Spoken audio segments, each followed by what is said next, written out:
Hello, and welcome to this fourth edition of Machine Design and Machine Shop Operations. Today I'm going to show you how I drilled this hole here accurately. So I have this brass piece here. I've already done some stuff to it, and what I wanted to do was drill this hole here accurately so that this pin would fit in it, without this pin needing to be this gear rack with the pin on the end being skewed like this or this, you know. Said to be fairly accurate, and I'm going to show you how. So what I did was I got this dimension here first, so from this edge of the component to the center of this pin, that's the first thing I needed.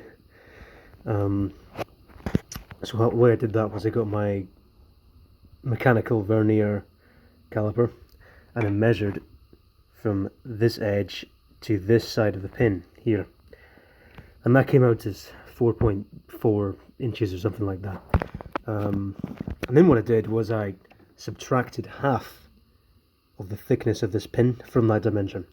So I came out to 4.140, and then what happened there was I would have, that would be the distance from this edge, the center of the hole I was about to drill.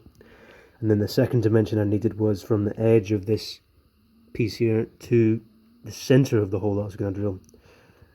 And the way I did that was when I had it sitting up like this,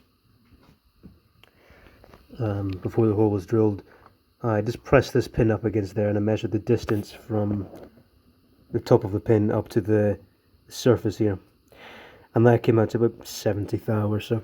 And then what I did was I added 70 thou to half of the thickness of the pin. So the pin was, I think it was 190 thou or so, and so I did 70 on, so it came out to 260 thou.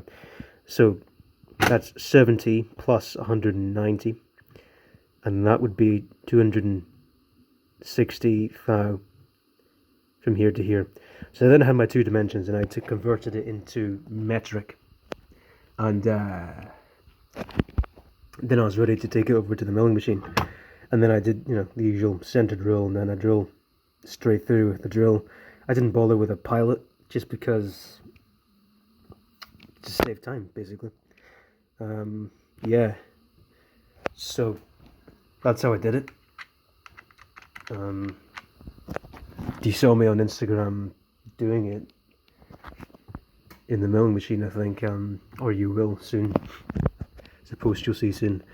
And one final thing I'd like to mention is that this hole here, it's slightly bigger than this pin here, so I made it easy on myself. I didn't make it like 1 thou bigger or the same size, because even though it would theoretically still go into the hole, I just wanted to make it easy on myself. There's no point in, you know, making it ridiculously tight, because then I wouldn't be able to get it in, because there's always going to be a tiny bit. It's never going to be bang on perfect, you know, with the amount of variables here. So yeah, this is about 13 thou larger than this pin here, and yeah, so it works really well. So if any of you are drilling holes similar to this, then you will now have an understanding of how to do it. Yeah, thank you for watching. Goodbye.